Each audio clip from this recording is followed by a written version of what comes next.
नमस्कार दोस्तों, welcome to सरकार स्टडी बेस।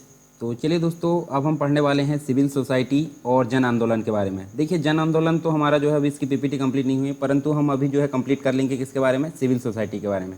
तो आपको पता होगा ये हमारी जो है सेकेंड यूनिट चल रही है, यानी कि जो पेपर 2 है MPPSC मेंस के अंतर्गत, पेपर 2 के अंतर्गत पार्ट ए के अंतर्गत हमारा जो है कंप्लीट यहाँ पे ट्यूटोरियल चल रहा है। इसके अलावा जो है हमने सारी चीज़ें यहाँ पे देख ली हैं, जो भी चीज़ें यहाँ पे थी, और 2-3 टॉपिक और बचे हैं। इस प्रकार हमारी जो है सेकेंड यूनिट के अंतर्गत सारी चीज़ें यहाँ कंप्लीट हो जाएगी। तो देखिए, सिविल सोसाइटी का मतलब क्या होता है। सिविल सोसाइटी का मतलब होता है नागरिक समाज। ठीक है, अब नागरिक समाज जो है, नागरिक समाज मतलब जैसे राज्य होता है। अब जो जनता है राज्य के अंतर्गत, सारी नीतियाँ क्या सक्सेस हो जाएगी सिर्फ राज्य के द्वारा या सरकार के द्वारा, ये संभव नहीं है।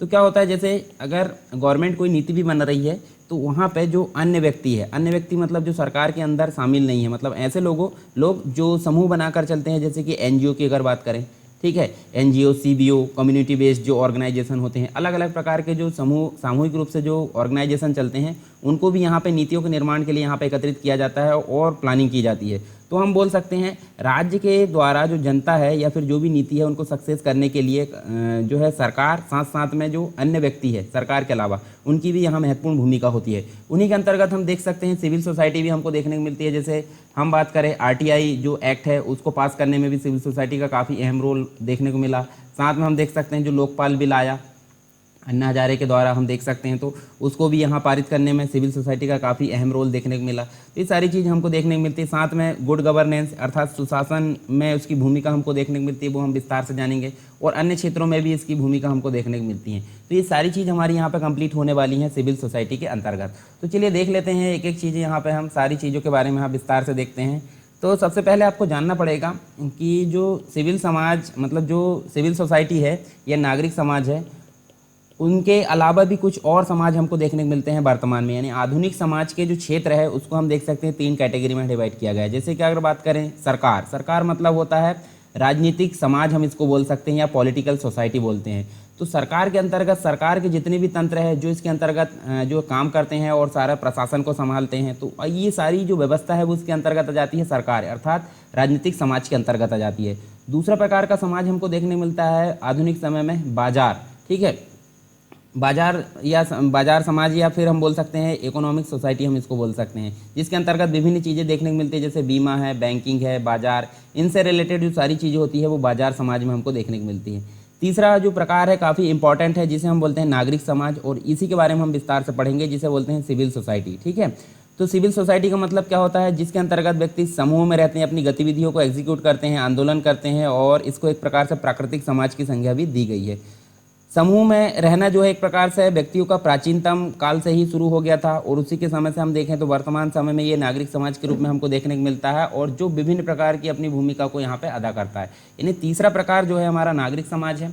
और नागरिक समाज इस प्रकार से हम बोले तो इसको सभ्य समाज, एक प्रकार से सभ्य समाज जो है पहले 2 क्षेत्र यानी कि जो सरकार है और बाजार है, इन 2 क्षेत्रों पर अपनी लोकतांत्रिक जागरूकता से नियंत्रण करता है। अगर ये एक प्रकार से जागरूक है तो समझ लीजिए सरकार इनके एक प्रकार से नियंत्रण में रहेगी। नियंत्रण मतलब एक प्रकार से गलत काम नहीं करेगी। जैसे हम मान के चलते हैं, एक गवर्नमेंट होती है जो सत्तारूढ़ होती है, ठीक है, सत्तारूढ़ गवर्नमेंट होती है, और उसी के हिसाब से अगर जैसे ब्रिटेन की अगर बात करें तो ब्रिटेन में हमने देखा था एक शैडो गवर्नमेंट होती है। शैडो गवर्नमेंट का मतलब क्या होता है, जैसे मान लीजिए इधर प्रधानमंत्री है तो प्रधानमंत्री के लेवल का ही यहाँ पे विपक्ष में कोई नेता होता है, ठीक है, साथ में इधर गृह मंत्री है तो गृह मंत्री के लेवल का ही कोई विपक्ष में गृह मंत्री होगा। तो इस प्रकार से हर एक मंत्री का एक दूसरा जो है फोटोकॉपी टाइप एक प्रकार से बनाकर रख देते हैं, ताकि यहाँ अगर कोई दिक्कत हो तो ये वाली जो है ये वाले व्यक्ति यहाँ पर गवर्नमेंट को संभाल ले। तो इस प्रकार से इसको बोला जाता है शैडो गवर्नमेंट। उसी के हिसाब से अगर देखें तो यहाँ पे हम जो देख सकते हैं लोकतांत्रिक जागरूकता में एक प्रकार से नागरिक समाज यहाँ काफ़ी महत्वपूर्ण भूमिका अदा करता है, ताकि सरकार यहाँ गलत कदम ना उठाए या अपनी जो निरकुंजता है या फिर हम बोल सकते हैं जो सत्तावादी जो व्यवस्था है उसको एक प्रकार से मिसयूज़ ना करे। तो नागरिक समाज यहाँ पे काफ़ी अहम रोल निभाता है इसके नियंत्रण में। नागरिक समाज की देश के विकास और कल्याण में महत्वपूर्ण भूमिका होती है, और उसकी जो उपस्थिति है सत्ता को नियंत्रण करती है, और उसकी सक्रियता सत्ता को उन्मुख भी एक प्रकार से जो लोगों तक पहुंचाने की दिशा में एक प्रकार से अच्छा कदम हम देख सकते हैं। तो हम देखिए नागरिक समाज के अंतर्गत क्या क्या चीज़ें पढ़ने वाले हैं। देखिए नागरिक समाज की परिभाषा हम देखेंगे, साथ में नागरिक समाज के लक्षण हम देखेंगे। यानी कि नागरिक समाज की परिभाषा आप बोल सकते हैं डेफिनेशन ऑफ सिविल सोसाइटी। नागरिक समाज के लक्षण की अगर बात करें तो फीचर्स ऑफ सिविल सोसाइटी, संगठक मतलब इसके क्या क्या कंपोनेंट्स होते हैं, जैसे एनजीओ होता है, सीबीओ होता है, ये बहुत सारे कंपोनेंट्स यहाँ देखने को मिलते हैं। साथ में इसकी भूमिका देखेंगे, यानी कि इसके रोल जो है अलग अलग क्षेत्र में कहाँ कहाँ हमको देखने को मिलता है। तो देखिए जो हमने अगर बात करी यहाँ पे, तो जो सुशासन है या गुड गवर्नेंस की बात करें तो वो सीधे सरकार के द्वारा ही नहीं यहाँ पूरा कंप्लीट किया जा सकता, बल्कि हम देखें तो जो आम लोगों की भागीदारी होती हैं, मतलब जो पीपल्स जो भी एक प्रकार से होते हैं, नॉर्मल जो जनता होती है, उनकी भी भागीदारी यहाँ पे होना जरूरी है, तभी सरकार अपनी नीतियों को सही रूप से यहाँ पे रन कर पाती है। जैसे कि आरटीआई की बात करें, लोकपाल की बात करें, तो ये सब जन भागीदारी या फिर हम बोल सकते हैं नागरिक समाज की सहायता के फलस्वरूप ही यहाँ पे ये एक्टिव हो पाए हैं। ठीक है, आरटीआई एक्ट कब आया था, इसका आंसर आप बताएंगे कमेंट बॉक्स में, और लोकपाल बिल कब पारित हुआ, इसका भी आंसर बताएंगे कमेंट बॉक्स में। देखिए जितने भी आंदोलन हमको देखने को मिले हैं वो सभी हम देख सकते हैं नागरिक समाज के इसमें महत्वपूर्ण भूमिका देखने को मिली है। और अगर बात करें हम डिस्ट्रिक्ट की, जैसे डिस्ट्रिक्ट मतलब होता है जिला, जिला के अंतर्गत जो डिस्ट्रिक्ट मजिस्ट्रेट होता है, जैसे कि हम बात करें कलेक्टर की, ठीक है, कलेक्टर जिसे डिस्ट्रिक्ट मजिस्ट्रेट बोलते हैं। तो अभी वर्तमान में क्या चल रहा है, कोविड-19 का दौर चल रहा है, तो कोविड-19 के अगर कोई मीटिंग बुलाना है या फिर कोई नीति बनाना है, कोई रणनीति तैयार करना है, तो उसके लिए यहाँ पे लॉ एंड ऑर्डर को मेंटेन करने के लिए वो सरकारी व्यक्तियों को तो बुलाएगा, साथ साथ में जो अन्य सहयोगी संगठन है, मतलब जो अन्य जो गवर्नमेंट के अंतर्गत शामिल हैं, जैसे एनजीओ है, सीबीओ है, अलग अलग प्रकार के जो संगठन हैं, उनको भी यहाँ पे जो रणनीति बनाने के लिए यहाँ पे बुलाया जाएगा। तो हम बात करें यहाँ पे, तो कोई भी रणनीति हो सीधे गवर्नमेंट के द्वारा अकेली पूरी नहीं की जाती, साथ में उसको ये जो है नागरिक समाज की भी भूमिका वहाँ देखने को मिलती है। चलिए यहाँ हम देख लेते हैं सबसे पहले परिभाषा। तो परिभाषा क्या हो सकती है, जो नागरिक समाज है उसकी परिभाषा की अगर बात करें तो उसके पहले हम कुछ चीज़ें देख लेते हैं। तो नागरिक समाज जो है हम देखें यहाँ पे, तो देखिए हाल के जो वर्ष है उसमें नागरिक समाज शब्द जो है राजनीतिक, प्रशासनिक और बौद्धिक क्षेत्रों में काफ़ी प्रचलित हो गया है, परंतु इसके अनुसार अगर देखें तो इसका इतिहास बहुत पुराना हमको देखने को मिलता है, और परंपरागत रूप से राज्य और नागरिक समाज दोनों शब्दों का इस्तेमाल एक दूसरे के लिए किया जाता रहा है। हम एक प्रकार से इनको समानार्थी भी बोल सकते हैं, ठीक है, पर हालांकि थोड़ा अलग भी है, मतलब एक ही नहीं बोल सकते हैं। नागरिक समाज को राज्य से अलग हम देख सकते हैं, नागरिक समाज को राज्य से अलग और भिन्न मानने का काम सर्वप्रथम किसने किया था, राजनीतिक दार्शनिक जो है GW.F. हिग, इन्होंने किया था। सबसे पहले इन्होंने किया था किसको, राज्य को और नागरिक समाज को अलग अलग यहाँ पृथक करने का काम GW.F. हिग ने किया था। इसके अलावा 19वीं सदी की बात करते हैं, 19वीं सदी में इस काम को कार्ल मार्क्स और फ्रेडरिक एंजल्स ने आगे बढ़ाया, मतलब दोनों को अलग अलग करने का जो काम है कार्ल मार्क्स और फ्रेडरिक एंजल्स ने आगे बढ़ाया। और 20वीं सदी की अगर बात करें तो 20वीं सदी में नागरिक समाज की अवधारणा का विश्लेषण एंटोनियो ग्रम्सी के द्वारा किया गया था। तो ये थोड़ी सी एक प्रकार से बैकग्राउंड नॉलेज है, इसको हम देख सकते हैं। और नागरिक समाज जो है, नागरिक समाज की अगर बात करें, नागरिक समाज अंग्रेजी में प्रयुक्त होता है, अंग्रेजी में क्या बोला जाता है, इसको सिविल सोसाइटी बोला जाता है, ठीक है, जिसे हिंदी में अगर बोले तो नागरिक या असैनिक बोला जाता है। मतलब सिविल का मतलब क्या होता है, इसको मतलब एक प्रकार से नागरिक बोला जाता है, और सोसाइटी मतलब समाज होता है, ठीक है। तो इसका जो अर्थ हम देखें तो नागरिकों से संबंधित दीवानी मामले, नम्र और सहयोग करने वाले जो व्यक्ति है, उत्तरदायी यानी कि जो एक प्रकार से अपने दायित्व को पूरा करते हैं, सुसंस्कृत व्यक्ति, ये सभी हम बोल सकते हैं एक प्रकार से सिविल का मतलब, ठीक है। और सोसाइटी का मतलब क्या है, समाज या समिति, मतलब ऐसे व्यक्ति जो एक प्रकार से कैसे हो, दीवानी मामले से संबंधित, मतलब एक प्रकार से एक क्रिमिनल मामला होता है और एक दीवानी होता है, क्रिमिनल मतलब फौजदारी हम बोल सकते हैं। तो एक दीवानी मामले से संबंधित नम्र हो, सहयोग करने वाले व्यक्ति हो, उत्तरदायी हो, सुसंस्कृत व्यक्ति हो, जिनका एक अपना एक ग्रुप होता है जिसे हम बोलते हैं समाज या समिति बोलते हैं। तो इन दोनों से मिलकर हम बोल सकते हैं सिविल सोसाइटी। तो ये आप कंप्लीट अर्थ निकाल सकते हैं, ऐसे नागरिकों का समूह जो एक प्रकार से अपनी जिम्मेदारियों को पूरा करते हैं, उनका कंप्लीट रूप से मिलकर एक समाज बनाते, एक समिति बनाते, उसे एक प्रकार से सिविल सोसाइटी की संज्ञा यहाँ पे दी जा सकती है, ठीक है। इसके अलावा हम बात करें यहाँ पे, देखिए इस जो अर्थ है इसमें वो है राज्य से भिन्न हो जाता है, इसमें जो व्यक्तियों का समूह है, क्योंकि राज्य के अंतर्गत हम देखें तो समस्त संगठित और असंगठित क्षेत्र आता है। जैसे सभ्य समाज की अगर बात करें, सभ्य समाज के अंतर्गत मात्र संगठित है, और राज्य के अंतर्गत उत्तरदायी, चोर, उचक्के सभी किस्म के लोग यहाँ पे हम देखने को मिलते हैं। और सभ्य समाज में मात्र उत्तरदायी और उचित विधिक काम करने वाले ही व्यक्ति मिलते हैं। तो उचित विधिक काम करने वाले व्यक्ति की श्रेणी को जो ग्रुप होता है वो सिविल सोसाइटी के अंतर्गत आता है। परंतु राज्य के अंतर्गत अगर बात करें तो राज्य के अंतर्गत सभी किस्म के व्यक्ति देखने को मिलते हैं, जिसके अंतर्गत गलत काम करने वाले भी आ जाते हैं और सही काम करने वाले भी आ जाते हैं। दोनों प्रकार से हम देख सकते हैं। अब यहाँ अगर बात करें, हम देखें नागरिक समाज के अंतर्गत देखें तो सरकार तथा व्यावसायिक संगठनों से एक प्रकार से अलग ऐसे सामाजिक संगठनों से उनकी तुलना की गई है जो स्वेच्छा तथा सामाजिक कल्याण की भावना से जनता की सेवा करते हैं। मतलब एक प्रकार से इनका जो मोटिव होता है या फिर इनका जो लक्ष्य होता है वो होता है सामाजिक कल्याण। ठीक है, सामाजिक कल्याण की भावना से ये अपना एक प्रकार से वर्क करते हैं, जो कि एक प्रकार से नागरिक समाज कहलाते हैं, जिसके अंतर्गत हम विभिन्न प्रकार के संगठन देख सकते हैं।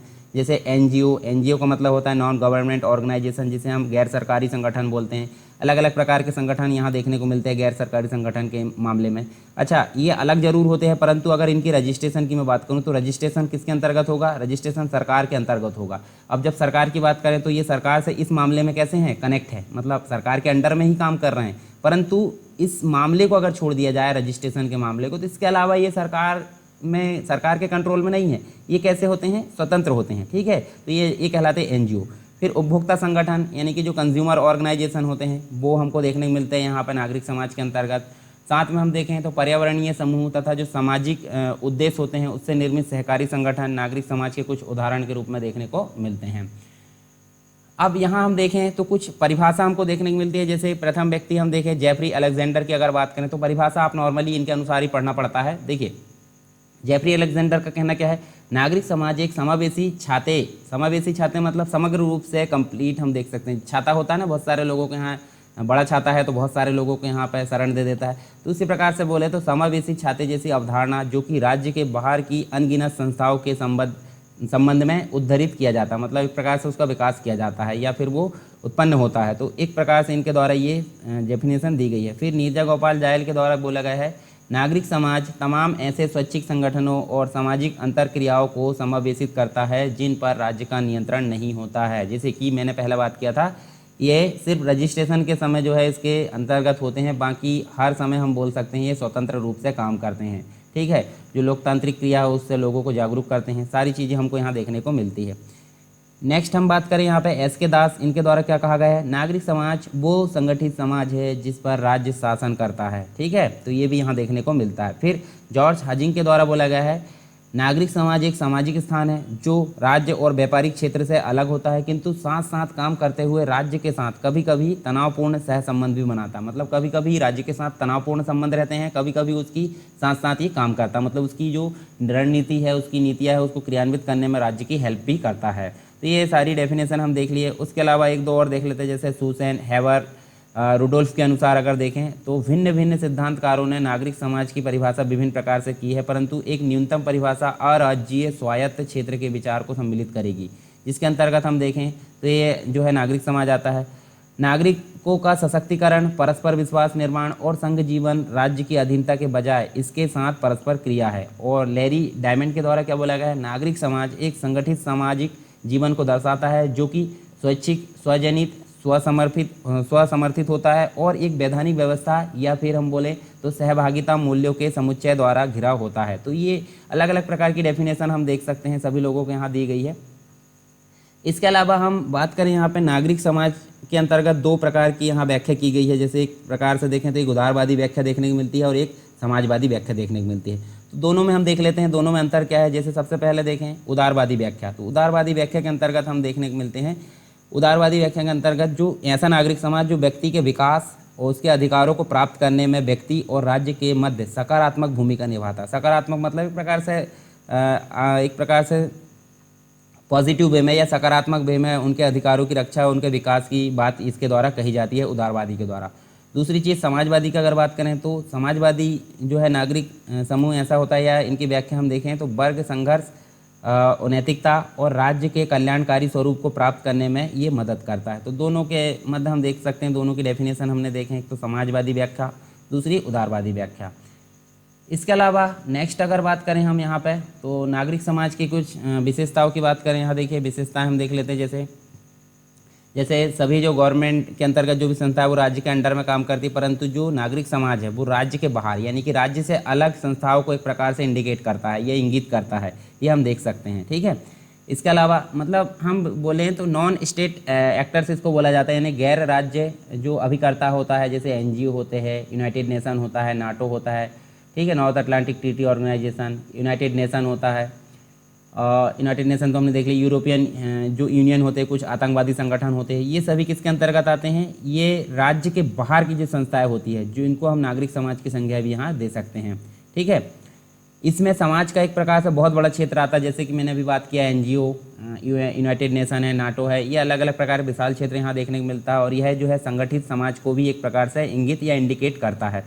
इसके अंतर्गत सभी समूह आते हैं जो राज्य मतलब राजनीतिक समाज जिसे हम बोलते हैं गवर्नमेंट के अंतर्गत। दूसरा होता है परिवार और या फिर प्राकृतिक समाज, इन दोनों के बीच में ये रहते हैं। मतलब ऐसे समूह आते हैं जो दोनों के बीच में काम करते हैं, एक तो राजनीतिक समाज के बीच में भी, दूसरा परिवार समाज के बीच में भी ये काम करते हैं, या प्राकृतिक समाज के बीच में।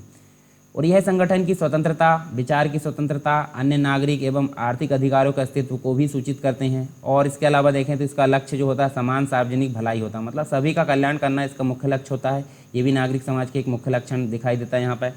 इसके अलावा अथॉरिटी यानी कि सत्तावाद और जो निरकुंठतावाद है, तानाशाही वाली जो व्यवस्था है, उसको रोकने में ये काफ़ी मदद करते हैं। सिविल सोसाइटी जो होती है, जैसे अगर बात करें हम तो फंडामेंटल राइट हमको जैसे प्राप्त होते हैं, जो गवर्नमेंट के ऊपर मतलब एक प्रकार से रोक लगाता है उसकी निरकुंठता पर, उसी प्रकार सिविल सोसाइटी सत्तावाद और निरकुंठता पर भी रोक लगाती है, उसका विरोध करती है। व्यक्ति को शिक्षित करके या यह जो है नागरिकता को बढ़ावा देता है, ये भी हमको देखने को मिलता है। राजनीतिक प्रशासनिक मामलों में नागरिकों की भागीदारी का रास्ता भी खोलने का काम ये करता है। इसके अलावा जनमत का निर्माण भी करता है ये, और सामान्य प्रकृति की मांगें तय भी करता है। साथ में हम देखें तो उत्पीड़न नहीं बोल सकते हम इसको, क्योंकि ये स्वैच्छिकतावाद का एक महत्वपूर्ण प्रतीक माना जाता है। मतलब अपनी खुद की इच्छा से ये देखने को मिलता है। राज्य के आधिपत्य को कम करने, आधिपत्य मतलब वही बात हो गई फिर से तानाशाही या फिर जो सत्तावाद है उसको कम करने के लिए लोगों के विचार को ज़्यादा महत्व देने या बहुलतावाद की वकालत करता है ये। सामुदायिक मूल्य प्रणाली में यह नैतिक संदर्भ के रूप में भी कार्य करता है। इसके अलावा देखें तो यह स्वायत्त होते हुए भी, मतलब एक प्रकार से स्वतंत्र होते हुए भी राज्य की सत्ता के अधीन काम करता है। जैसे कि मैंने बोला था, सिर्फ रजिस्ट्रेशन की अगर बात करें तो इनका रजिस्ट्रेशन गवर्नमेंट के अंतर्गत ही होता है, परंतु कभी कभी ये राज्य की सहायता करते हुए भी देखने को मिलते हैं और स्वतंत्र रूप से ये काम करते हैं। ठीक है, तो ये हमने कुछ यहाँ पे डेफिनेशन देखे हैं, मतलब डेफिनेशन सॉरी ये लक्षण देखे हैं, या एक प्रकार से फीचर्स की अगर बात करें तो फीचर्स हमने देखे हैं। चलिए आगे देख लेते हैं हम कुछ और चीज़ें, जैसे एक जो नागरिक समाज है, नागरिक समाज के बारे में जो प्रचलित सकारात्मक विचारों का सारांश यहाँ प्रस्तुत करते हुए जो ब्रिटेन का सिद्धांतकार है जिनका नाम है जॉन कीन, इन्होंने क्या कहा वो देख लेते हैं हम। ठीक है, इनके एक कोट डबल कोट में लिखा जाता है अगर किसी व्यक्ति के द्वारा कुछ बोला गया है तो। इस बात पर जो है पैदा हो रही है आम सहमति की जो है नागरिक समाज स्वतंत्रता का क्षेत्र है। सही रूप में एक अगर बात करें यहाँ तो जनतंत्र की शर्त के रूप में इसके आधारभूत मूल्य पर बल देता है। जहाँ नागरिक समाज नहीं है वहाँ एक राजनीतिक वैधानिक ढांचे के भीतर नागरिक अपनी जो है पहचान, अपने अधिकारों और कर्तव्यों को चुनने की क्षमता नहीं रख सकते। मतलब सीधी सीधे बात कही गई है, जहाँ नागरिक समाज अवेलेबल नहीं है वहाँ व्यक्ति अपनी पहचान नहीं बना सकता, वहाँ अपने अधिकारों की रक्षा नहीं कर सकता, वहाँ अपने कर्तव्यों को चुन नहीं सकता। तो इनकी क्षमता नहीं रखेगा अगर नागरिक समाज नहीं। ये कहना किसका है? जॉन कीन का कहना है। ठीक है, ब्रिटेन के सिद्धांतकार है ये। इसके अलावा कुछ संगठक देख लेते हैं, जैसे कि हमने बात करे थे इसके अंतर्गत कौन कौन से कंपोनेंट्स आते हैं। जैसे एनजीओ इसके अंतर्गत इसका उद्देश्य क्या होता है? एनजीओ का समाज के कल्याण को करना, समाज का कल्याण करना इसका मुख्य उद्देश्य होता है। जैसे नेक्स्ट अगर बात करें तो सीबीओ मतलब कम्युनिटी बेस्ड ऑर्गेनाइजेशन या समुदाय आधारित संगठन जिन्हें हम बोलते हैं, ये भी इसके संगठक के रूप में शामिल होता है। स्वदेशी लोगों का संगठन हम देख सकते हैं, मजदूर संगठन है, किसान संगठन है, सहकारी संस्थाएं है, धार्मिक संगठन है, युवा दल है, महिला दल, इसी तरह के कुछ अन्य संगठन भी इसके अंतर्गत संगठक के रूप में अपनी भूमिका निभाते हैं। इसके अलावा हम देख लेते हैं कुछ और कथन हमको देखने को मिलते हैं अलग अलग व्यक्तियों के द्वारा। यानी नागरिक समाज जो है संयुक्त राज्य अमेरिका में अत्यंत विकसित है, जबकि भारत की अगर बात करें तो 20वीं सदी के 7वें दशक से तेजी से विकास इसका हो रहा है। नीरजा गोपाल जायल के शब्दों में अगर देखें हम तो भारत के संबंध में यह कहा गया है कि नागरिक समाज राज्य के विरोध के अर्थ में विकसित है, संगठित समूह के अर्थ में नहीं है। ठीक है, मतलब एक प्रकार से विकास में ये काफ़ी सहायक सिद्ध हो रहा है, ऐसा कहना है इनका।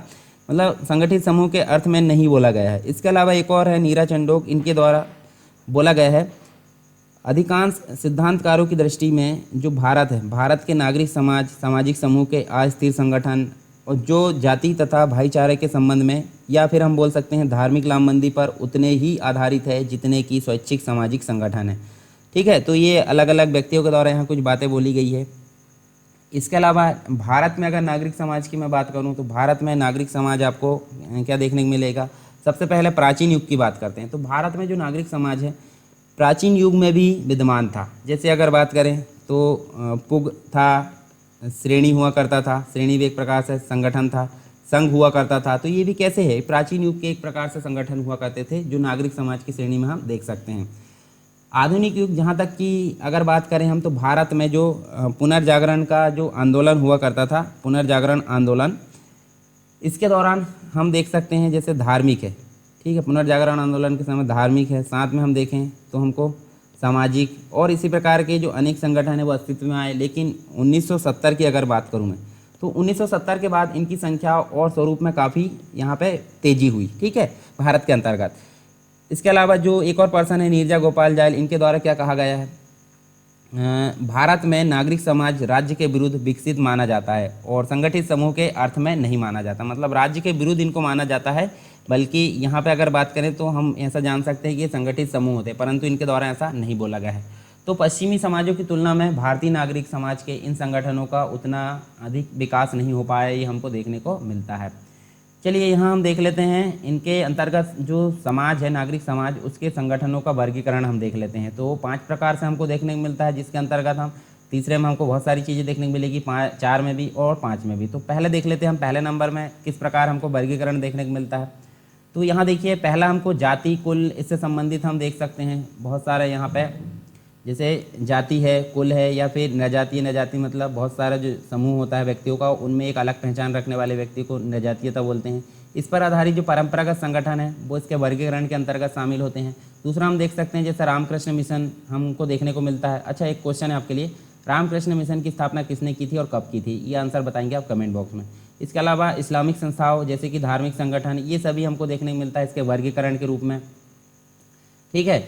इसके अलावा नेक्स्ट हमको तीसरा देखने को मिलता है अनेक प्रकार के सामाजिक आंदोलन इसके अंतर्गत देखने को मिलते हैं। चौथे में आपको विभिन्न प्रकार के सदस्यता वाले संगठन और विभिन्न प्रकार के मध्यवर्ती संगठन। तो चलिए तीसरे के अंतर्गत हम देखते हैं कुछ अन्य हमको देखने को मिलते हैं। तो पहले नंबर पर हमको देखने को मिलता है जैसे महिलाओं या जनजातियों से संबंधित विशेष समूह जो होते हैं वो अपनी आवश्यकताओं पर केंद्रित होकर क्या करते हैं, सुधार आंदोलन यहाँ पे चलाते हैं, ठीक है। तो ये हो गया किसके अंतर्गत, सामाजिक संगठन के अंतर्गत सामाजिक आंदोलन। दूसरा हम देख सकते हैं दहेज या शराबखोरी जैसी जो सामाजिक बुराई है उससे संबंधित भी हमको सुधार आंदोलन हमको यहाँ देखने को मिलते हैं। फिर देखें विकास के चलते, अगर देखें तो विकास के चलते जो विस्थापन है, विस्थापन मतलब एक स्थान से दूसरे स्थान पर जो विस्थापन होता है उसके विरोध के लिए भी हमको यहाँ पे आंदोलन देखने को मिलते हैं। फिर नेक्स्ट देखें तो भ्रष्टाचार विरोधी अभियान हमको देखने को मिलता है। साथ में हम देखें तो जो नागरिक होते हैं, नागरिकों की स्वतंत्रता या फिर हम बोल सकते हैं भ्रष्टाचार विरोधी अभियान, इनके जैसे आंदोलन हमको देखने को मिलते हैं जिनका संबंध शासन व्यवस्था से होता है, ठीक है। तो ये अनेक प्रकार के हम देखें सामाजिक आंदोलन। नेक्स्ट हमको देखने को मिलता है विभिन्न प्रकार के सदस्यता संगठन देखने को मिलते हैं। जैसे इसके अंतर्गत हम देखें तो अलग अलग प्रकार के संगठन देखने को मिलते हैं, जैसे मजदूर संगठन। तो मजदूर संगठन जैसे हम बात करें ट्रेड यूनियन इन्हें बोला जाता है, ट्रेड यूनियन बोला जाता है। किसान संगठन आदि यहाँ पे जो है प्रतिनिधिक रूप में यहाँ देखने को मिलते हैं। दूसरा संगठन हमको देखने मिलता है वकीलों, डॉक्टर, जो पेशेवर व्यक्ति होती हैं, ठीक है। तो पेशेवर व्यक्ति होते हैं, इनके संगठन भी हमको देखने को मिलते हैं सदस्यता संगठन के अंतर्गत। दूसरा चीज़ अगर देखें तो खेल कूद से संबंधित क्लबों, मनोरंजनों क्लब, ये सामाजिक सांस्कृतिक क्लब, ये सभी हमको यहाँ पर देखने को मिलते हैं। विभिन्न जो शहर होते हैं, शहर में मोहल्ले समितियों तथा गांव में समुदाय आधारित जो संगठन होते हैं जैसे सीबीओ बोला जाता है, जैसे स्वयं सहायता समूह, ये भी इसके अंतर्गत देखने को मिलते हैं, जिन्हें हम बोलते हैं सदस्यता संगठन, जो कि नागरिक समाज के वर्गीकरण के अंतर्गत शामिल किए जाते हैं। अब नेक्स्ट जो है हम देखें तो विभिन्न प्रकार के मध्यवर्ती संगठन भी हमको देखने को मिलते हैं। जैसे सबसे पहले अगर देखें जैसे स्कूलों की बात करें, ठीक है, या फिर जो बेसहारा होते हैं, बेसहारा मतलब जिनका कोई सहारा नहीं होता, बेसहारा गृह होते हैं जहाँ पे ये रहते हैं, ठीक है। तो स्कूल होगा बेसहारा गृह। जैसे जो सेवा संगठन है वो भी यहाँ पे देखने को मिलते हैं।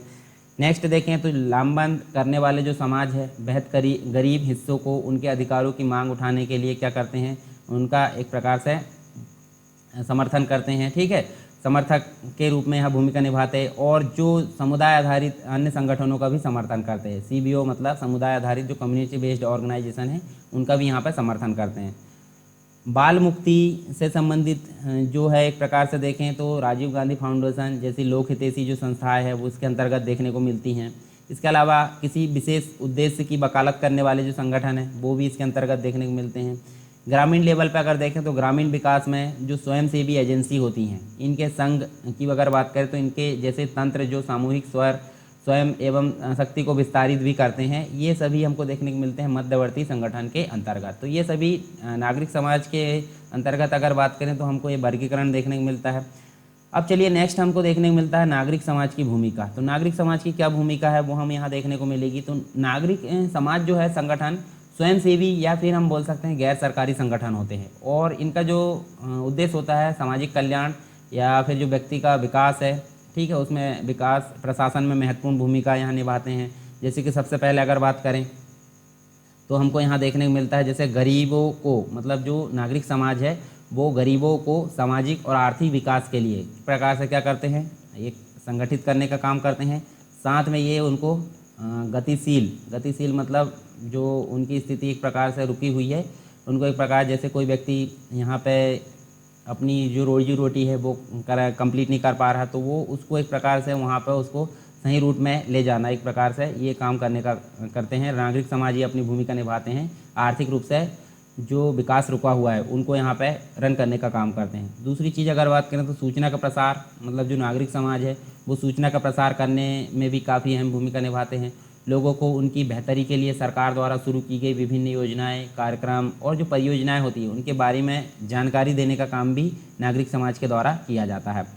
दूसरी चीज़ अगर बात करें तो ये जो होते हैं नागरिक समाज प्रशासनिक प्रक्रिया में जो लोग होते हैं उनकी भागीदारी तय करने का काम भी करते हैं, ठीक है, उनकी भागीदारी का रास्ता भी ये खोलने का काम करते हैं। साथ में देखें तो नागरिक समाज जो होते हैं प्रशासन तंत्र को जो एक प्रकार से जो लोग होते हैं लोगों की आवश्यकता आकांक्षा के प्रति एक प्रकार से उत्तरदायी बनाते हैं, ठीक है, मतलब गैर जिम्मेदार जो प्रशासन तंत्र है उसको उत्तरदायी बनाने का काम भी नागरिक समाज के द्वारा किया जाता है।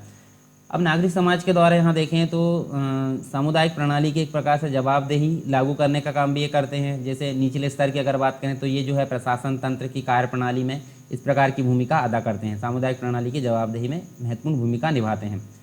नेक्स्ट बात करते हैं जैसे स्थानीय विकास की अगर बात करूँ मैं तो स्थानीय विकास के लिए जो प्रशासन तंत्र है उसकी भी ये हेल्प करने का काम करते हैं, ठीक है, मतलब जैसे मैंने बताया था ये हेल्प भी करते हैं, उसके अंदर भी काम करते हैं और स्वतंत्र रहकर भी काम करते हैं।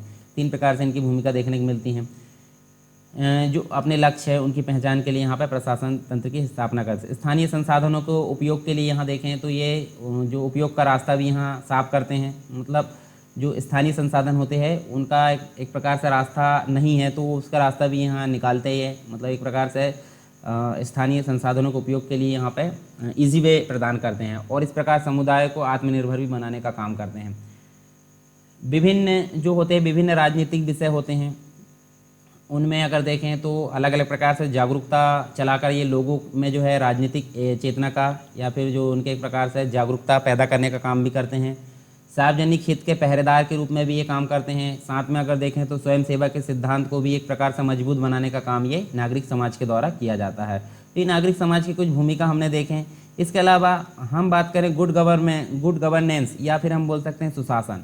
चलिए सुशासन से याद आता है, सुशासन जो दिवस है या फिर गुड गवर्नेंस डे हमारे भारत में कब मनाया जाता है, ठीक है, और किसकी याद में इसको मनाया जाता है वो भी आपको आंसर बताना है। देखिए मेरे द्वारा जो भी क्वेश्चन पूछा जाता है वो आप आंसर दिया करिए, नहीं तो फिर मुझे अच्छा नहीं लगेगा, ठीक है, और मतलब जो आपके द्वारा जो ऐसा रिएक्शन किया जाएगा तो मेरे द्वारा भी कुछ रिएक्ट किया जाएगा तो ये कोर्स मेरे द्वारा बंद कर दिया जाएगा, ठीक है, अच्छा नहीं लगेगा। तो फिर आपके हाथ में रिमोट है, आप अच्छा प्रदर्शन करेंगे तो सिंपल सी बात है मेरे द्वारा भी अच्छा प्रदर्शन किया जाएगा, ठीक है, और दूसरे लोगों को भी इसमें जोड़ने का आपका काम होता है। मेरे द्वारा जो है कंप्लीट बना दिया जाता है, ठीक है, पर दूसरे लोगों जो इस चीज़ की ज़रूरत है, मतलब जैसे मान लीजिए किसी को अच्छा प्लेटफॉर्म उपलब्ध नहीं है या फिर किसी को संसाधनों की कमी है, मटेरियल नहीं मिल पा रहा है या फिर वो कोचिंग करने में असमर्थ है, तो इस प्रकार आप ऐसे व्यक्तियों को यहाँ पर जोड़ने का काम करिए, आपको भी फ़ायदा होगा उस चीज़ का, मतलब आप किसी की हेल्प कर रहे हैं, सिंपल सी बात आपको फ़ायदा होगा। तो आप ऐसा मत समझिए कि सिर्फ मैं बस पढ़ लेता हूँ और दूसरा ना पढ़े, तो इस प्रकार से आपको नहीं चलना है। तो देखिए यहाँ पे सुशासन आपको बताना जो क्वेश्चन मैंने पूछा हूँ, तो सुशासन में नागरिक समाज की भूमिका हमको देखना है, यानी कि गुड गवर्नेंस में नागरिक समाज या सिविल सोसाइटी की क्या भूमिका होती है वो हमको यहाँ देखने को मिलेगा। तो सामान्य अर्थों में अगर बात करें तो सुशासन का अर्थ क्या होता है, जनता के प्रति उत्तरदायी एक अच्छे शासन से है। मतलब ऐसी राज्य या फिर ऐसे गवर्नमेंट या फिर हम बोल सकते हैं ऐसी सरकार जो जनता के प्रति कैसी हो, उत्तरदायी हो। ठीक है, जनता के संबंध में सारी जिम्मेदारी किसकी हो, सरकार की हो। तो इसको हम बोल सकते हैं सुशासन या गुड गवर्नेंस बोल सकते हैं। तो व्यवहार में इसका संबंध अगर देखें तो उन सभी प्रक्रियाओं से है जिनके द्वारा समाज में ऐसे वातावरण का निर्माण किया जाता है जिसमें सभी व्यक्तियों को उनकी क्षमता के अनुरूप उत्कृष्टता की ओर बढ़ने का मौका दिया जाता है। मतलब जनता के प्रति सारी चीज़ें उत्तरदायी होती है। संविधान भी कहता है कि जनता के लिए, जनता के द्वारा, ठीक है, सारी चीज़ें जनता से ही संबंध है। हमारी प्रस्तावना भी शुरू होती है हम भारत के लोग से शुरू होती है, यानी जनता का। ठीक है, तो सारी चीज़ जब जनता की है तो जनता के प्रति उत्तरदायी होना तो बनता है ना, उसी को बोला जाता है सुशासन। ठीक है, तो यहाँ देख सकते हैं हम अलग अलग प्रकार से, जैसे वर्तमान में अगर बात करें तो वर्तमान में एक जो लोक कल्याणकारी राज्य है उसकी अवधारणा को लागू करने में इनकी भूमिका काफ़ी महत्वपूर्ण होती है नागरिक समाज की। दूसरी चीज़ अगर बात करें तो ये जो होते हैं संगठन जनता से जुड़कर क्या होते हैं, जनता की वास्तविक इच्छा को कहाँ तक पहुँचाने का काम करते हैं, सरकार तक पहुँचाने का काम करते हैं, सरकार के सामने रखने का काम करते हैं। शासन में जन भागीदारी को बढ़ावा देकर सुशासन की अवधारणा को लागू करने का काम नागरिक समाज का होता है। फिर बात करें पारदर्शिता, पारदर्शिता मतलब होता है ट्रांसपेरेंसी, और जब इसकी बात आ जाती है तो हमारे सामने आरटीआई निकल कर आता है, राइट टू इन्फॉर्मेशन या सूचना का अधिकार कानून निकल कर आता है। तो देखिए मील का पत्थर साबित हुआ ये सूचना का अधिकार कानून, सिविल सोसाइटी के सूचना अधिकार आंदोलन का ही एक परिणाम हमको देखने को मिलता है। दूसरी चीज़ अगर बात करें तो लोकपाल बिल हमको देखने को मिलता है, प्रसिद्ध रूप से देखने को मिलता है, जो कि पारित किए जाने में भी जो अन्ना हजारे है, अन्ना हजारे का काफ़ी नेतृत्व देखने को मिलता है कहाँ भी, और जो सिविल सोसाइटी उसका काफ़ी अहम रोल देखने को मिलता है। नेक्स्ट बात करें तो ये जनता को जो सरकारी नीतियाँ होती हैं, सरकारी नीतियाँ साथ में सरकार के जो कार्यक्रम होते हैं, कमियां होती है, उससे परिचित कराकर शासन में जवाबदेहिता को भी बढ़ाने का काम कौन करते हैं, नागरिक समाज करते हैं। इसके अलावा ये जो होते हैं नैतिक मूल्यों की स्थापना भी करते हैं। जैसे नैतिक रुझान होते हैं उससे प्रतिबद्ध होने के कारण कई जो होते हैं निस्वार्थ संगठन यहाँ प्रशासन को नैतिक मूल्यों की स्थापना करने में भी मदद करते हैं। नेक्स्ट बात करें तो नेक्स्ट हमको देखने को मिलता है जैसे जो गैर सरकारी संगठन होते हैं जिसे हम बोलते हैं एनजीओ। गैर सरकारी संगठन के रूप में सरकार की जो कई योजनाएं होती है उसके कुशल क्रियान्वयन के लिए भी प्रशासन की गुणवत्ता को बढ़ाने का काम करते हैं। उदाहरण के लिए हमको देखने को मिलता है झारखंड का ही उदाहरण ले लीजिए। इसमें जो है झारखंड में प्रधान संस्था के द्वारा प्रधानमंत्री आजीविका मिशन का क्रियान्वयन अत्यंत कुशलता के साथ किया गया, ये हमको देखने को मिलता है। तो ये सारी चीज़ हम देख सकते हैं जो भूमिका के रूप में देखें तो प्रशासन में इसकी या सुशासन में इसकी भूमिका क्या होती है ये हमको देखने को मिला। परंतु यहाँ यह बताया जाना चाहिए कि जो स्वयं संस्थाएं है वो उनकी भूमिका सरकारी प्रयासों को बढ़ाने में निहित है, ना कि उनके साथ प्रतिस्पर्धा करने में। तो एक व्यक्ति है मिल्टन एसमैन, इनके द्वारा जो है विकास की 4 एजेंसियों को पहचाना गया है। तो आप सिर्फ 4 एजेंसियों को नाम याद रख सकते हैं, राजनीतिक प्रणाली है, प्रशासनिक प्रणाली है, जनसंचार का माध्यम है और स्वयंसेवी संगठन है। ये 4 प्रकार की प्रणाली किसने बताया है, मिल्टन एसमैन ने बताया है। ठीक है, इसके अलावा स्वयंसेवी संगठनों की भागीदारी के लाभ हम देखें तो एक प्रकार से 3 लाभ इनके हो सकते हैं। मतलब इन्होंने जो मिल्टन एसमैन है इन्होंने महसूस किया था कि विकास प्रक्रियाओं में स्वयंसेवी संगठनों की भागीदारी जो देख सकते हैं हम वो 3 यहाँ पे देख सकते हैं 3 लाभ हमको देखने को मिलता है। जैसे एकजुटता की भावना यहाँ देखने को मिलती है, निर्णय निर्माण में भागीदारी देखने को मिलती है, सरकार सहित विकास की अन्य एजेंसियों के साथ परस्पर क्रिया का जो रूप है वो हमको यहाँ देखने के क्रिया का जो अवसर है वो देखने को मिलता है। तो ये स्वयंसेवी संगठनों की भागीदारी के लाभ यहाँ देखने को मिलता है। इसके अलावा हम देखें तो एक विख्यात अर्थशास्त्री और जो योजना आयोग के पूर्व सदस्य राज्य कृष्ण, इनके अनुसार अगर बात करें तो सरकारी एजेंसियों की तुलना में स्वयंसेवी एजेंसियाँ 3 अर्थों में बेहतर मानी जाती है। कौन कौन से? पहली चीज़ तो देखने को मिलती है गरीबों के दुख दर्दों को यहाँ पे कम करने के लिए जो कार्य है वो सरकारी कर्मचारियों की तुलना में उनके कार्यकर्ता अधिक ईमानदारी से समर्पित होते हैं। किसके? स्वयंसेवी संस्थाओं के जो कार्यकर्ता है, क्योंकि उनका मुख्य उद्देश्य ही होता है सामाजिक कल्याण ही इनका मुख्य उद्देश्य होता है, जिसके अंतर्गत हम देख सकते हैं ये। दूसरी चीज़ बात करें तो ये जो होते हैं मतलब ये जो सामाजिक संगठन होते हैं, जो नागरिक समाज होता है, सरकारी कर्मचारियों की अपेक्षा गांव में जो गरीब होते हैं, गांव के जो गरीब होते हैं उससे बेहतर संपर्क बना पाते हैं। ठीक है, इसके अलावा देखें तो नौकरशाही के सरल नियमों और कार्यप्रणाली से बंधे नहीं होते हैं, मतलब ये अधिक लचीलेपन इनमें होता है। ठीक है, जो सरकारी कर्मचारी होते हैं वो यहाँ पे बंधे होते हैं। अब इतनी अधिक हमने यहाँ पे भूमिका देख ली, इतने अधिक लाभ इसके देख लिए, काफ़ी महत्व देखे हैं, तो सिंपल सी बात उसकी कुछ कमियाँ भी देखने को मिलती है, क्योंकि हर सिक्के के 2 पहलू होते हैं। तो हम देख सकते हैं जैसे इनकी कमियां कहाँ देखने को मिलती हैं। इनकी कमियां देखने को मिलती है कि इनकी जो भी एक प्रकार से इनके द्वारा क्रिया की जाती है उसके संबंध में यहाँ पे वित्तीय संसाधनों का अभाव देखने को मिलता है, फाइनेंस की कमी देखने को मिलती है, इसलिए ये कभी कभी ढीले पड़ जाते हैं। दूसरी चीज़ देखें, इनके अंतर्गत प्रशिक्षित और पेशेवर कर्मियों का भी अभाव होता है, जो नीतियों को क्रियान्वयन करने में अपनी भूमिका यहाँ पे निभाते हैं, वो उनकी कमी होती है, तो यहाँ पे अच्छे से इनकी नीति क्रियान्वित नहीं हो पाती। नौकरशाही का असहयोग, यानी कि एक प्रकार से बात करें तो कभी कभी राज्य के साथ इनका प्रतिरोध हो जाता है, खिटपिट हो जाती है, तो इसके कारण यहाँ पे नौकरशाही का असहयोग है, राज्य का असहयोग देखने को मिलता है। यहाँ पे अपर्याप्त सूचना आधार यहाँ देखने को मिलती है। सीमित जो कार्यात्मक परिप्रेक्ष्य है, जो एक प्रकार से देखें तो हम देखें ना, जो समग्रतावादी उपगम है वो यहाँ देखने को नहीं मिलता। राजनीतिक हस्तक्षेप का प्रभाव भी यहाँ देखने को मिलता है। स्थानीय जो भूमि स्वामी हैं, साहूकार है, इनका सबका प्रतिरोध या एक प्रकार से इनके मध्य टकराहट देखने को मिलती है। साथ में हम देखें तो जातिवाद है, सांप्रदायिकता है, गरीबी है, इन सभी विभिन्न जो आर्थिक सामाजिक जो पर्यावरण है उसका भी प्रभाव यहाँ देखने को मिलता है। तो इन सभी कमियों के कारण हम देख सकते हैं यहाँ पे जो है कुछ सीमाएँ इनकी देखने को मिलती है। इसके अलावा हम देखें यहाँ पे 1997 में एक विश्व विकास रिपोर्ट आई थी। स्वैच्छिक क्षेत्र के जो गुण हैं और अवगुणों को यहाँ निर्धारित किया था इन्होंने। स्वैच्छिक जो क्षेत्र यानी कि हम बोल सकते हैं नागरिक समाज, ठीक है, स्वैच्छिक क्षेत्र के जो गुण हैं और साथ में उसकी अवगुण, अच्छाई और बुराई को निर्धारण करने के लिए 1997 में विश्व विकास रिपोर्ट आई थी। इसमें स्वैच्छिक क्षेत्र न केवल अपनी मजबूतियों को एक प्रकार से पटल तक लाता है, मतलब जो मजबूत यानी कि इनका पावर जो होता है उसको एक प्रकार से पटल तक मतलब सबके सामने लाता है, बल्कि अपनी कमजोरियों को भी सामने रखने का काम करता है। ठीक है, यह जन जागरूकता बढ़ाने, नागरिकों की समस्याओं को आवाज़ प्रदान करने और सेवाएं उपलब्ध कराने जैसे कई अच्छे कार्य भी ये करता है। कभी कभी हमको देखने को मिलता है जो स्थानीय स्व सहायता संगठन होता है, ठीक है, स्थानीय स्व सहायता संगठन जो होता है स्थानीय उत्पादों एवं सेवाओं की उपलब्धियों को प्राथमिकता देते हैं, क्योंकि स्थानीय समस्याओं के प्रति उनकी चिंता अधिक होती है। किंतु हम अगर देखें तो उनकी यह चिंता प्राय कुछ सुनिश्चित धार्मिक या नस्लीय समूह के लिए होती है, ना कि संपूर्ण समाज के लिए होती है। ठीक है, संपूर्ण समाज के लिए होगी सही इनको माना जाएगा, परंतु यहाँ पे देखने को नहीं मिलता। उनकी जवाबदेही भी सीमित होती है और जो उनके संसाधन भी है वो पर्याप्त नहीं होते। तो ये रिपोर्ट के अंतर्गत प्रस्तुत किया गया था 1997 में, विश्व विकास रिपोर्ट ये आई थी। तो ये हमको देखने को मिलता है यहाँ पे किसके अंतर्गत, सिविल सोसाइटी के अंतर्गत ये सारी चीज़ हमने यहाँ पे देखे हैं।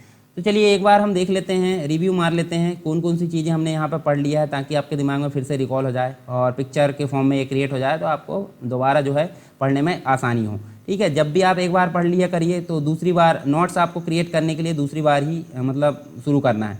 जब आप पहली बार वीडियो पढ़ रहे हो तो उस समय आपको नोट्स नहीं बनाना है, क्योंकि उस समय तो आप उसको जो वीडियो है उसकी समझ ही नहीं है आपको क्या क्या टॉपिक है, किस प्रकार आपको। जब एक बार आप पढ़ लेते हैं तो दूसरी बार आपको नोट्स बनाना है, तब आपको वीडियो के बारे में सारी चीज़ें क्लियरिटी यहाँ पे हो जाएगी। तो देखिए हमने सिविल सोसाइटी के बारे में पढ़े हैं, जन आंदोलन की पीपीटी अभी नहीं बनी है, जब भी कंप्लीट हो जाएगी तो मेरे द्वारा उसका वीडियो बना दिया जाएगा। तो आप परेशान ना हो, आप नहीं तो परेशान हो जाएंगे, चिंतित हो जाते हैं, कमेंट बॉक्स में कमेंट करेंगे कि जन आंदोलन का वीडियो नहीं आया है, मतलब ये टॉपिक कंप्लीट नहीं हुआ। तो आप बिल्कुल चिंता ना करिए, चिंता तो मुझे करनी चाहिए कि मेरा जो है मतलब आपके लिए मैंने कंप्लीट सिलेबस नहीं कराया है, तो चिंता मुझे होगी, आपको नहीं होगी। ठीक है, आपका काम जो है जितना मैं पढ़ाया जा रहा है या जितना मैं प्रोवाइड कर दे रहा हूँ उसको पहले कंप्लीट करिए। ठीक है, जो कमी है उसके लिए आप यहाँ पर ध्यान मत दीजिए, जो पढ़ा दिया गया है उसमें आप कमी ढूंढिए, जो नहीं पढ़ाया गया है उसको क्यों ढूंढ रहे हो। ठीक है, तो देखिए आधुनिक समाज के क्षेत्र हमने देखे 3 प्रकार के। नागरिक समाज के अंतर्गत हमको क्या क्या पढ़ना वो हमने देखें। देखिए नागरिक समाज की परिभाषा देखें, उसके बारे में हमने सारी चीज़ यहाँ देखें, विभिन्न प्रकार की परिभाषा, उदारवादी और समाजवादी व्याख्या के बारे में हमने पढ़ा, नागरिक समाज के कुछ लक्षण देखें। इसके अलावा हमने यहाँ पे नागरिक समाज के संगठन देखें, जिसके अंतर्गत NGO, CBO, स्वदेशी लोगों का संगठन, ये सभी हमको देखने को मिला। भारत में नागरिक समाज के अंतर्गत ये सारी चीज़ें हमने देखें। वर्गीकरण के बारे में देखें, 5 प्रकार का वर्गीकरण किया गया था, वो हमने देख लिए। उसके बाद हमने भारत में जो मतलब जो नागरिक समाज है उसकी भूमिका देखें, नागरिक समाज की क्या भूमिका होती है, सुशासन में नागरिक समाज की भूमिका देख लिए। इसके अलावा हमने देखिए जो अलग अलग प्रकार से लोगों के द्वारा कहा गया है उसकी कुछ कमियां देख लिए, और साथ में जो एक रिपोर्ट आई थी 1997 में उसके बारे में यहाँ पर विस्तार से जाना है। तो लेक्चर आपको कैसा लगा ज़रूर बताएं। अगर पसंद आया तो आप लाइक कर सकते हैं और दूसरों तक पहुंचाने का आपका दायित्व होता है। अगर पसंद आया तो आप दूसरों तक पहुंचाएं, मतलब शेयर करने बस से काम नहीं चलता, आप दूसरों को बताएं कि जो कोर्स है उसकी महत्वता बताएं और लोगों तक पहुंचाएं, लोगों को जोड़े इसमें। ज़्यादा से ज़्यादा लोग इससे जुड़ेंगे तो मुझे जो है और अधिक मोटिवेशन मिलेगा और मुझे मोटिवेशन मिलेगा, यानी कि आप समझ जाइए, और अच्छे कंटेंट और ज़्यादा आपके लिए मेहनत की जाएगी। तो सब आपके हाथ में रिवॉर्ड है कि मुझे आपको कैसे ऑपरेट करना है, ठीक है। अगर मुझे मोटिवेशन नहीं मिला तो सिंपल सी बात, क्वालिटी में अंतर हो सकता है। तो इस प्रकार से आपको चलना है। कमी है तो आप कमेंट बॉक्स में ज़रूर बताएं अपने सुझाव, आपके सुझाव ज़रूर स्वीकार योग्य होंगे, मैं ज़रूर स्वीकार करूँगा अगर मेरे को सूटेबल लगते हैं तो, ठीक है। तो इस प्रकार से आपको चलना है। तो चलिए दोस्तों, मिलते हैं नेक्स्ट लेक्चर में, तब तक के लिए जय हिंद।